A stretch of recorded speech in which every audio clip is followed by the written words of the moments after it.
Bonjour, merci de vous savoir encore si nombreux dans ma chaîne pour l'apprentissage du langage C++. Pour les nouveaux, je vous souhaite la bienvenue et surtout ne manquez pas de vous abonner à la fin de la vidéo pour ne pas louper les prochaines vidéos. Pour aujourd'hui, je vais vous donner la correction de l'exercice sur tableau dynamique, sur les tableaux dynamiques. L'exercice consistait à faire la moyenne des notes en utilisant un tableau dynamique. Précédemment, nous avons vu un tableau statique. Je vous demande de refaire l'exercice du tableau statique, mais cette fois-ci en utilisant le tableau dynamique. Ok, sans plus tarder, allons-y. La première des choses à faire d'abord, c'est de déclarer le tableau. Notre tableau, wow. Là, ici, on met le type du tableau, comme on a appris dans le cours, et puis le nom du tableau. Donc ici, je viens de déclarer un tableau de type double, c'est-à-dire le tableau va contenir les variables de type double. Et comme je l'ai dit aussi dans le cours, ici, il fallait la première chose c'était d'abord d'écrire ces lignes ici là pour pouvoir utiliser la bibliothèque des tableaux dynamiques. Ok. Ça, c'est un tableau vide qui ne contient rien. Ok. Donc, je mets la layout.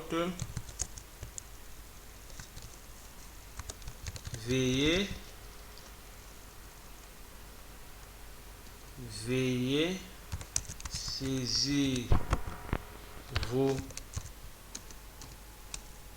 vos notes.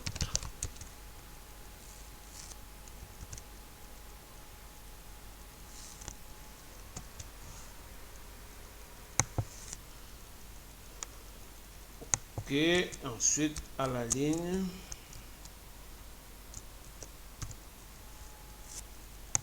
Puis là, je prends une boucle pour entrer les notes dans notre tableau dynamique qu'on vient de créer à la ligne 9.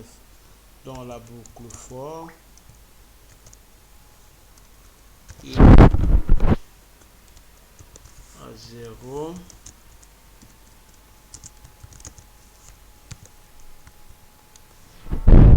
Mais la 5. Donc 5, ça veut dire je veux injecter 5 variables, donc 5 notes dans notre tableau.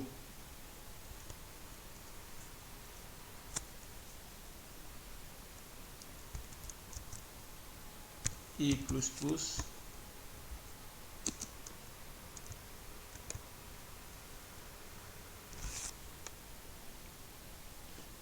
peu de patience, là, ok. Qu'est-ce que ça fait?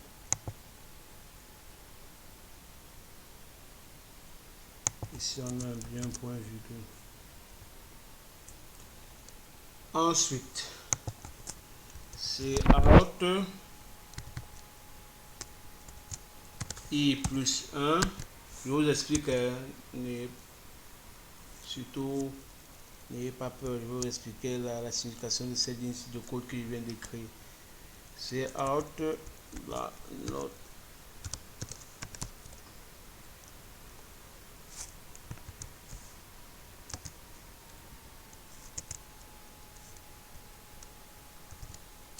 En fait, cette ligne ici, ça permet à l'utilisateur d'entrer les notes de façon progressive. C'est-à-dire, la ligne ici va lui dire, ok, la première fois que la boucle va s'exécuter, ce sera à 0. Là, comme i+1, ça va faire 1 ici. Donc, ça veut dire que ça veut dire à l'utilisateur de saisir la première, donc 1 première note. Et ensuite, la prochaine fois que la boucle va s'exécuter, ici va valoir 1. I va être 1 et puis là ça va faire 2, donc on va lui dire de saisir la deuxième note. De toute façon, je lui dis que ok, ça c'est la première note que tu dois saisir, la deuxième note que tu dois saisir, etc. J'espère que j'ai été clair. C'est in maintenant.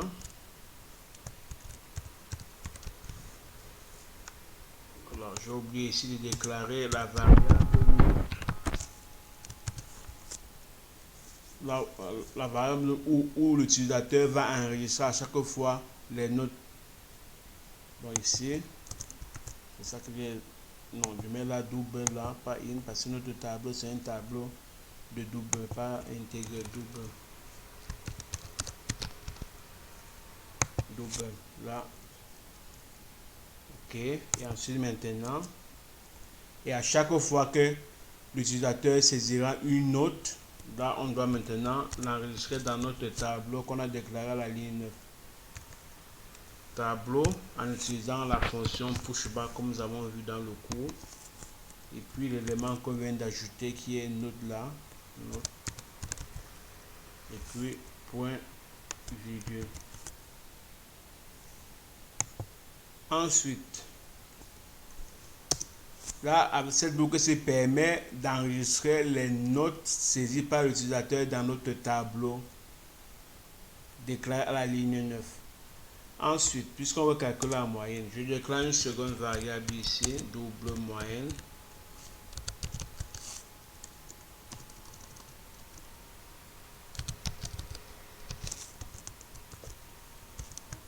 Que j'initialise à 0 parce qu'au départ, la moyenne est égale à 0.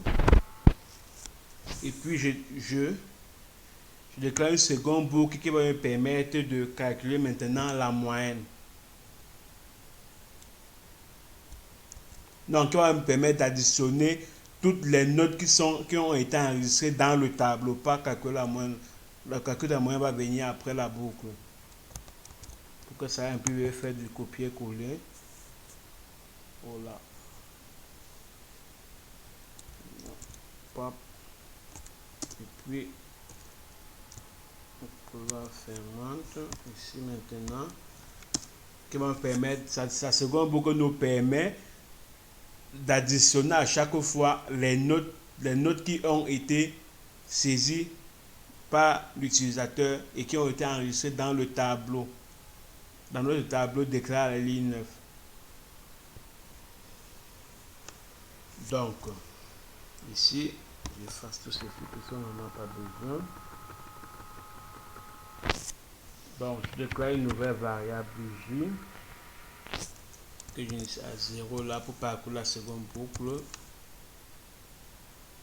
Ensuite, puisque notre tableau contient dans une certaine, les notes saisies par l'utilisateur, c'est-à-dire le tableau contient déjà un élément dont le tableau a déjà une taille. Donc, il va falloir, en parcourant la seconde boucle, il va falloir qu'on limite notre boucle par rapport à cette taille de tableau.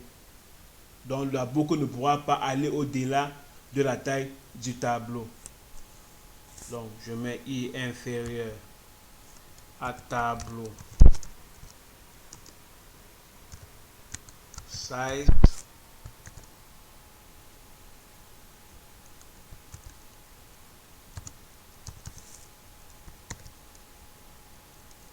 donc size, ça permet de retourner la taille du tableau, c'est-à-dire la taille des éléments qui ont été entrés dans le tableau. Ici particulièrement, notre tableau contient 5 éléments ici. Après cette ligne 18 ici, notre tableau contient 5 éléments. C'est-à-dire cette boucle va parcourir de 0 jusqu'à 4. Et puis maintenant, moyenne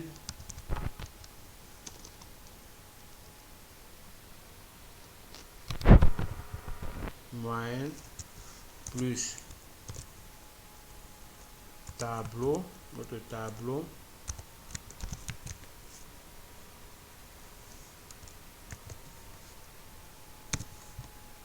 là.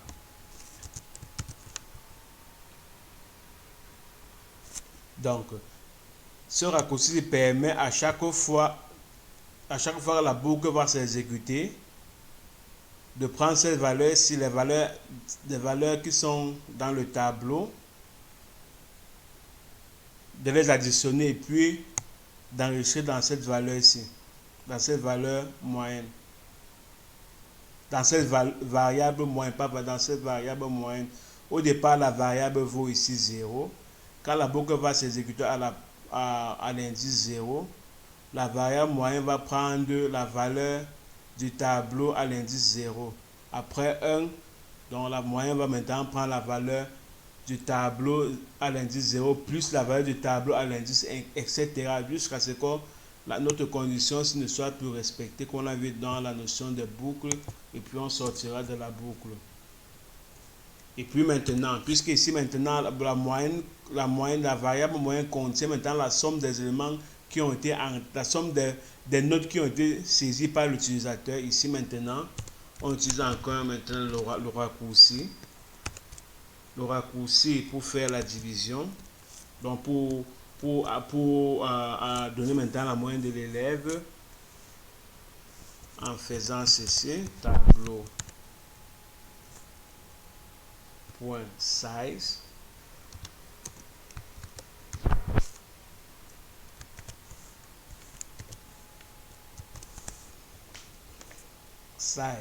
là, ok.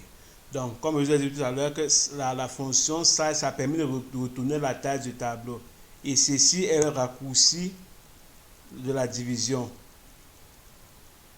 Donc c'est-à-dire on va prendre la somme qui est enregistrée dans moins, on va diviser par la valeur du tableau, par la taille du tableau, autant pour moi, la taille du tableau qui est retournée par la fonction size. Ensuite maintenant on affiche maintenant la moyenne de l'utilisateur.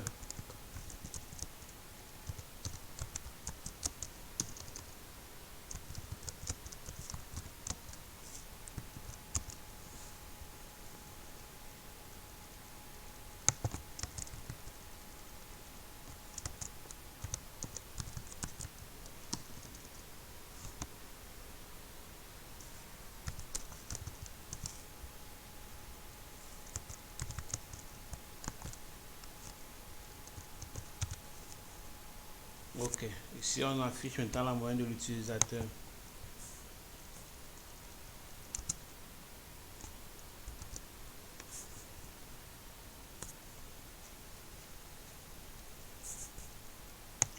Ok, si on enregistre tout ce qu'on vient de faire là,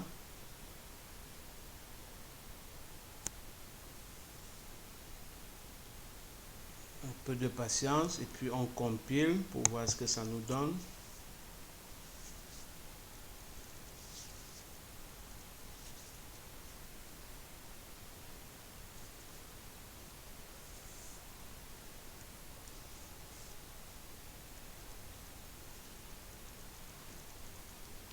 Un peu de patience.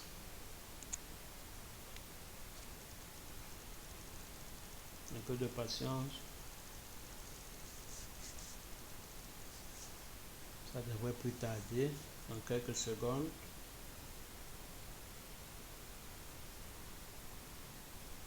Un peu de patience.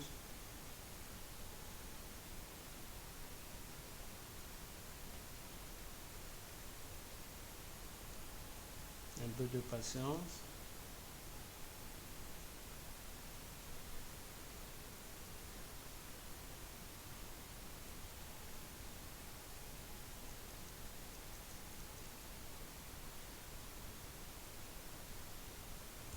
Un peu de patience.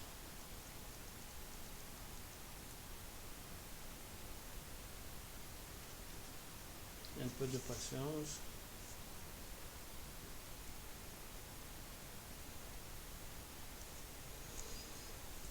Un peu de patience. Parfois, ça dure. Un peu de patience.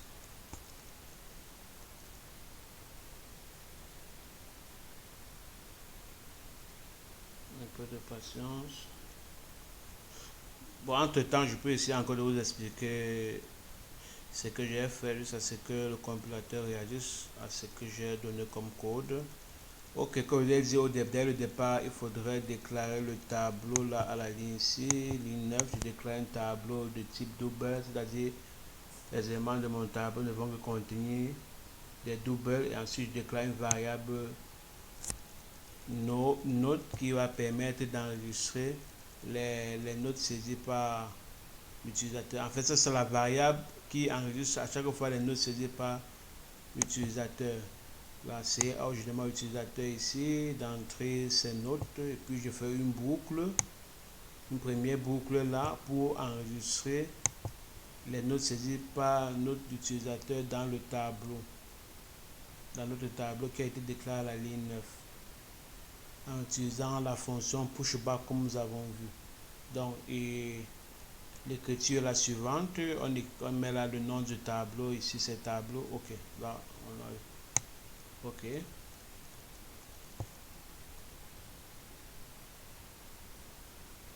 Là, le nom du tableau, là, le nom dans mon nom, c'est tableau, et puis la fonction pushback, et puis entre parenthèses, on met l'élément qu'on veut ajouter dans le tableau. L'élément qu'on va ajouter dans le tableau ici, c'est note. Ok, testons, on va notre programme dans la banque de contenu et d'explication. Mettons par exemple la première note, la 10, deuxième note 11, troisième note 12, quatrième note 13, cinquième note 14, votre moyenne est 12. Donc, ici, là, j'ai demandé au compilateur, à l'utilisateur de saisir. Dans mon programme ici, je l'ai mis à 5, mais on peut mettre à 10, à 100, peu importe, ça dépend de l'utilisateur, mais je l'ai mis à 5, juste pour montrer que le programme fonctionne normalement et que ça calcule bien la moyenne. Vous voyez que ça fonctionne. Ok. Donc ici, j'étais à la ligne 16. Donc ici, ça permet d'enregistrer les notes à chaque fois dans le tableau. Et puis maintenant, ici, je déclare une variable moyenne qui va nous permettre d'enregistrer d'abord la somme des notes qui ont été saisies par l'utilisateur dans le tableau et ensuite, après, de calculer notre moyenne. En faisant ceci, la première chose à faire, c'est d'abord de déclarer une boucle for qui va nous permettre d'additionner tous les éléments qui ont été, tous les notes qui ont été entrées par l'utilisateur dans notre tableau.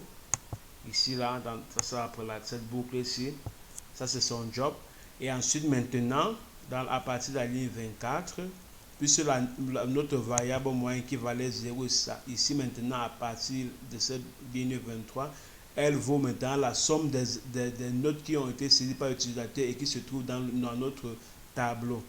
Ici maintenant, ici je prends maintenant la moyenne, je divise, ça c'est le raccourci de la division, je divise la moyenne par la taille du tableau et puis j'affiche maintenant la moyenne de l'utilisateur qui vaut la moyenne. Ok. Bon, pour vous montrer d'autres éléments du coup, comme je vous ai dit que la différence entre un tableau statique et un tableau dynamique est que le tableau dynamique, au cours du programme, on peut augmenter la taille du tableau, c'est-à-dire ajouter un élément dans le tableau, ce qui n'est pas le cas d'un tableau statique. En voici la preuve. Demande l'utilisateur.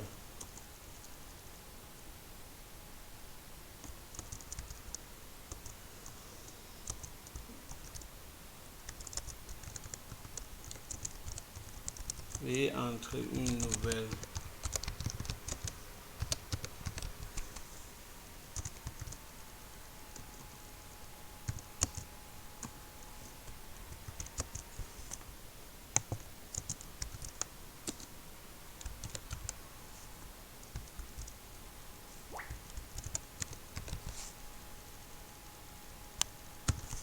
Là, je demande à l'utilisateur d'entrer une nouvelle note et je l'enregistre dans notre tableau.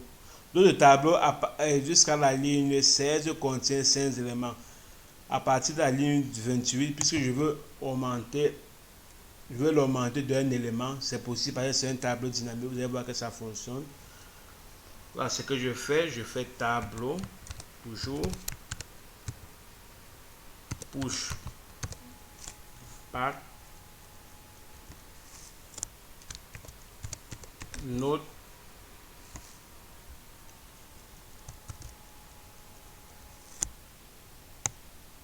et ensuite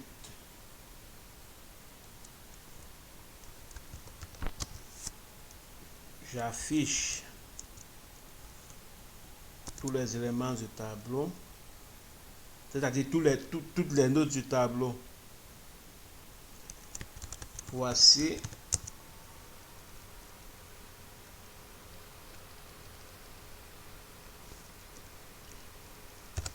vos nouvelles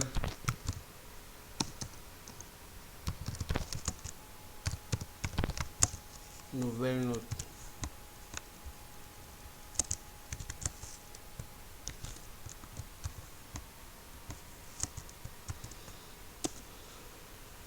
Et puis pour faire ceci, j'utilise une boucle for pour afficher tous les éléments du tableau. In K, je suis à 0,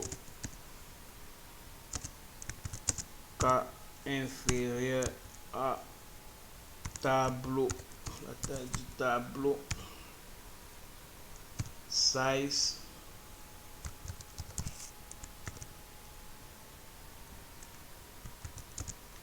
K++,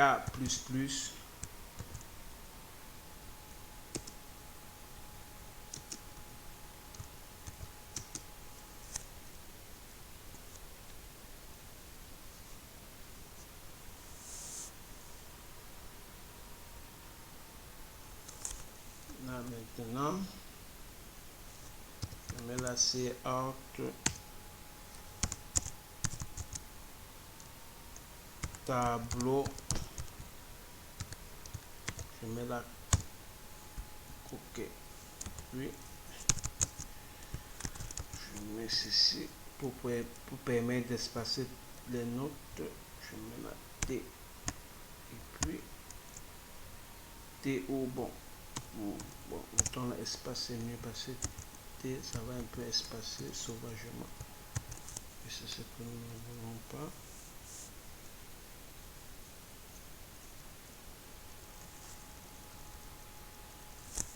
OK. Et puis maintenant, comme je dit dans le cours, qu'il est aussi possible de supprimer le dernier élément d'un tableau dynamique en utilisant la fonction pop. Donc ici, donc là en bas là, je mets tableau point pop. Donc pour supprimer le dernier élément entré par l'utilisateur, c'est-à-dire la dernière note. Et puis maintenant, si je veux maintenant afficher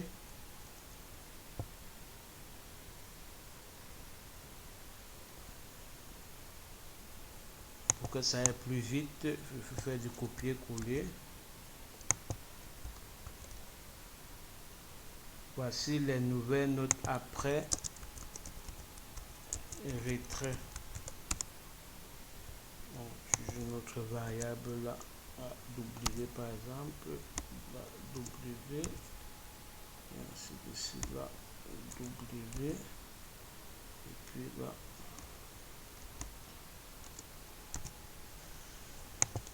OK, compilons pour voir ce que ça donne. Donc pop, la fonction pop me permet de supprimer la dernière note entrée par l'utilisateur. OK, solution vont.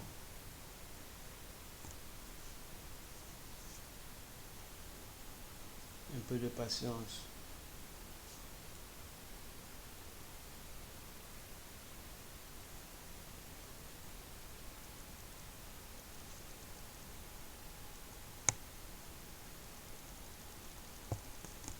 Un peu de patience. Par exemple 10, première note 11, 12, 13, 14, moyenne. Ok, la moyenne donne 12 et puis on demande à l'utilisateur de saisir une nouvelle note. Je mets là par exemple 17. Voilà que voici vos nouvelles notes. Bon, là, pour que ça soit plus visible, attends, que je suis là.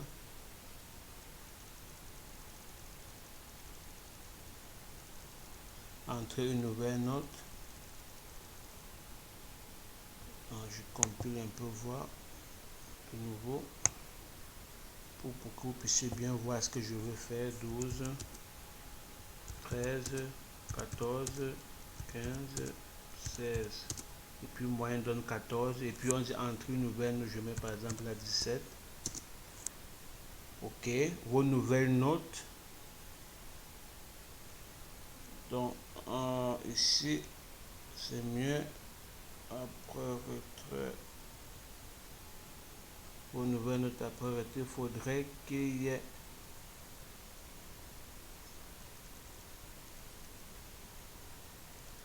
y ait un espace. Il faut que j'espace un peu pour que vous puissiez passer. Là c'est un peu collé. Donc je vais procéder ainsi. Donc c'est à partir de voici vos nouvelles notes ici. Ça donne bien là. Et puis maintenant il faudrait que là je parte à la ligne.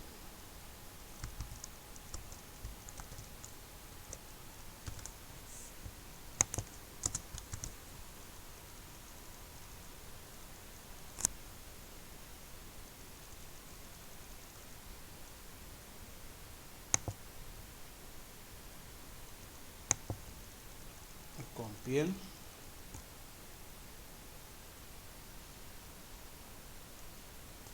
Un peu de patience.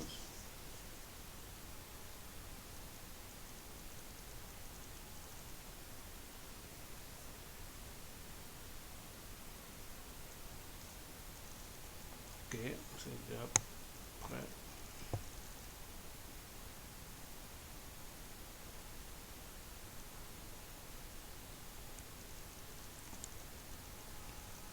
Dans la 12, premier 13, 14, 15, 16. Autrement 14, nouvelle note, mettons là par exemple 17. Vous voyez là, ok. Là maintenant c'est bien visible.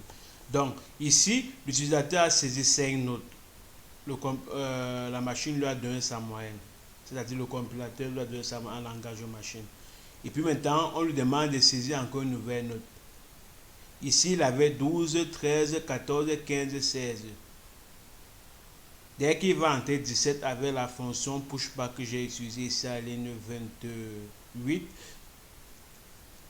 Puis maintenant, notre tableau maintenant va contenir, ici vous voyez là c'est 12, 12, 13, d'abord les 5 premiers notes. Et ensuite, ça va ajouter le 17 ici, à la dernière case. C'est-à-dire, le 17 va augmenter une nouvelle case à notre tableau de 1 et puis va enregistrer 17.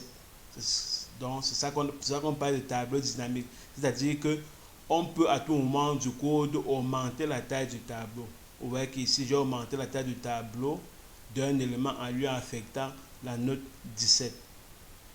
Et puis maintenant, avec popback, ça supprime le dernier élément entré dans le tableau. Donc le dernier élément qui se trouve dans le tableau. Ici, notre dernier élément était 17. Et puis quand je l'ai supprimé ici à la ligne 35, ici, il ne reste plus que 12, 14, 15, 16. Vous voyez que ça fonctionne parfaitement. Ok. J'espère avoir été clair. Si ce n'est pas le cas, comme toujours, n'hésitez pas de me poser les questions en commentaire. Et comme d'habitude, je vous remercie vraiment de m'avoir suivi. Et à la prochaine vidéo. Ciao, ciao. Bye bye. Ciao.